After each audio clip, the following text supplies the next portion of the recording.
Le principe de la réhabilitation améliorée après chirurgie a été initié par les équipes médicales scandinaves dans les années 90. Ce film vous explique son déroulement.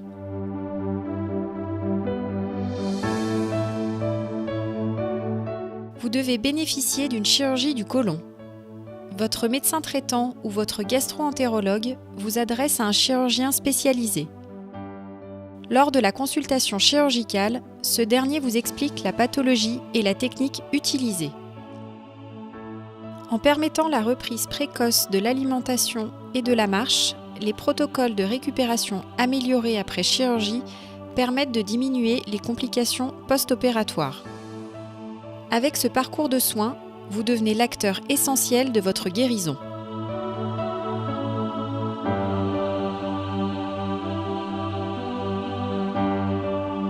Un livret d'informations vous est remis par l'infirmière de coordination.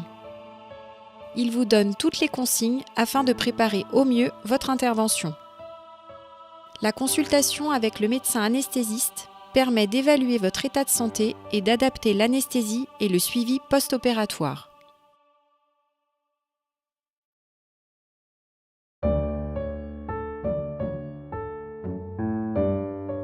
Le jour de l'intervention est arrivé. Nous vous souhaitons la bienvenue. Le jeûne préopératoire est limité. Vous pourrez boire un liquide sucré jusqu'à 2 heures avant votre départ au bloc opératoire. L'équipe du bloc opératoire vous accueille et s'occupe de vous jusqu'à la sortie de la salle de réveil. L'intervention se déroule sous anesthésie générale. Les protocoles anesthésiques et chirurgicaux permettent d'améliorer votre récupération post-opératoire. L'évaluation de votre douleur fait l'objet d'une attention toute particulière. Cette douleur post-opératoire est anticipée et contrôlée par différentes techniques efficaces et favorisant un lever et une reprise du transit précoce. Quelques heures après votre intervention, vous vous levez et un repas léger vous est proposé par la diététicienne. Puis, le choix sera élargi pour tendre rapidement vers une alimentation normale. Dans les suites de votre intervention, le kinésithérapeute passe dans votre chambre pour vous expliquer les exercices respiratoires. Il vous accompagnera lors de votre première marche dans les couloirs. Vous pourrez à ce moment lui poser des questions sur la reprise de votre activité.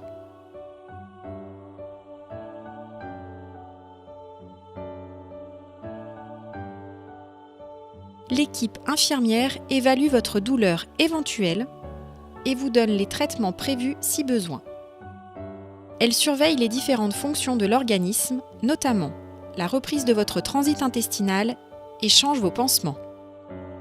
Dans la majorité des cas, le cathéter veineux et la sonde urinaire sont retirés le lendemain de l'intervention.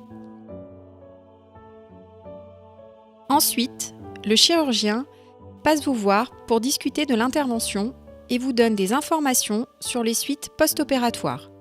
Il vérifie également l'absence de complications. Le médecin anesthésiste passe également vous voir pour s'assurer que tout va bien. Lors de votre sortie, le chirurgien vous explique les consignes à respecter et vous donne les documents nécessaires, ordonnances, arrêt de travail, etc. L'infirmier vous remet les ordonnances de sortie et vous rappelle les consignes concernant les pansements.